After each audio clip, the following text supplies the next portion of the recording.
سلام البنات، كنتمنى تكونوا بخير وعلى خير. نتوما كتشوفوا الفيديو ديال اليوم كما شفتوا من المينياتور والعنوان. اليوم غادي ديروا معايا دويره في البحر، واخا دابا خصني ندير النهايه، انا يلا كندير البدايه. المهم نتوما معايا. هنايا كنت يلا خارجين من الدار، كنوريكم الميك اب واش جاني زوين ولا لا.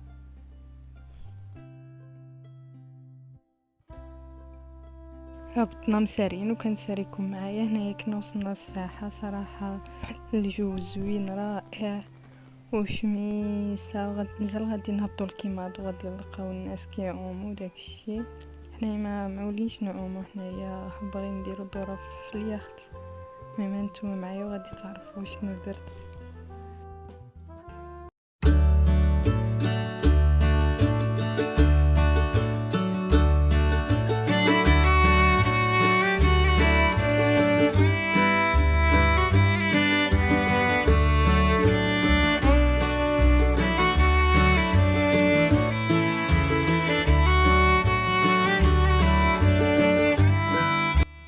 واخا يجي الفيديو طويل شويه، ولكن معليش الفيديو بان لي زوين، كنت باغا نقص منه شي حوايج حيت هذا الشيء ديجا وريته لكم في لي فيديو اللي قبل. ما كنبغي صراحه نصور وكنعكز نصور، حيت داكشي اللي غنصوروا اليوم غادي نعاود نصوروا غدا، حيت الحسيمه صغيره بزاف ما كنعرفش شنو نصور شنو لا. المهم انتم معايا، بان لي فيديو زوين صافي نخليه لكم بحال هكا.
هنايا مشينا سقسينا في هذاك اللي كيمشيو باطو جماعات وكيعطيك كل بلاصه كيعطيك معلومات عليها.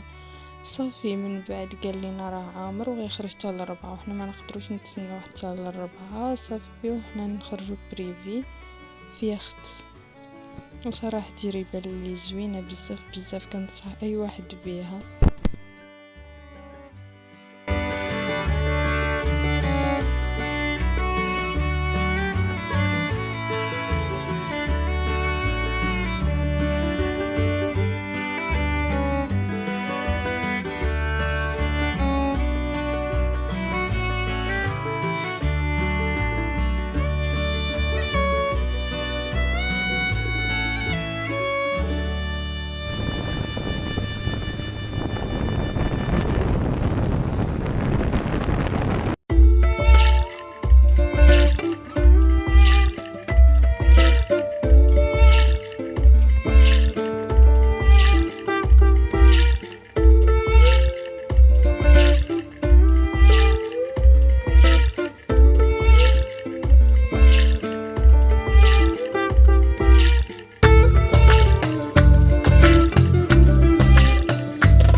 كنتمنى يكون عجبكم الفيديو ديال اليوم. الى عجبكم ما تنساوش تخليو لايك وتشتركوا في القناه. والسلام عليكم.